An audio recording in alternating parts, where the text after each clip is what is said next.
மக்கள் புரிஞ்சுக்கணும் அப்படின்றதுக்காக இதெல்லாம் பண்ணிட்டு இருக்கோன்ற மாதிரி கிரியேட் பண்ணுது இந்த பீஸ். அப்ப இதெல்லாம் உட்காந்து பார்த்துட்டு இருக்க நாங்கெல்லாம் தக்காளி தொக்கு அப்படிதானே?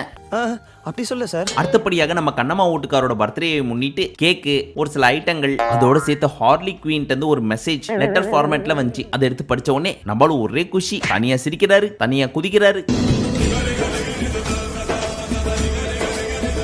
இதை பார்த்துட்டு சுத்தி இருந்தவங்க எல்லாரும் சோ கியூட் அப்படின்னு பண்ணிட்டு இருக்காங்க. இன்னொரு பக்கம் இவருக்காக கேர்ள்ஸ் எல்லாம் சேர்ந்து இவருக்கு தெரியாம ரவா கேசரி பண்ணிட்டு இருக்காங்க. அதுல ஹைலைட் என்னன்னா மேல ஒரு குங்குமப்பூ வச்சாங்க பாத்தீங்களா, அதான் அங்க நிக்கிற நீ கை கொடு கை கொடு. நெக்ஸ்ட் நம்ம கேப்டன் தீபக் அவர்கள் முத்துக்கும் கண்ணம்மா வீட்டுக்காருக்கும் பிரச்சனை போயிட்டு இருக்கு இல்லையா, அதை சால்வ் பண்ணி வைக்கணும் அப்படின்றதுக்காக ரெண்டு பேரும் உட்கார வச்சு பேச வச்சாரு. அதுல முத்து என்ன சொன்னார்னா, நான் நேத்து பேசுறப்போ சீசன் 7ல பேச்சு திறமையால தான் ஜெயிச்சாங்கன்னு சொன்னல, அதெல்லாம் மீன் பண்ணி சொல்லப்பா, பெருசா மனசுல வச்சுக்காத. அவங்க ஒரு ஆங்கர் அப்படின்றது தெரியும், நிறைய விஷயம் பார்த்திருக்கேன், கத்துக்கிட்டேன், மத்தபடி எதுவும் மீன் பண்ணி சொல்ல அப்படின்னு கை கொடுத்து கட்டி புடிச்சு ஃப்ரெண்ட்ஸ் ஆகிட்டாங்க.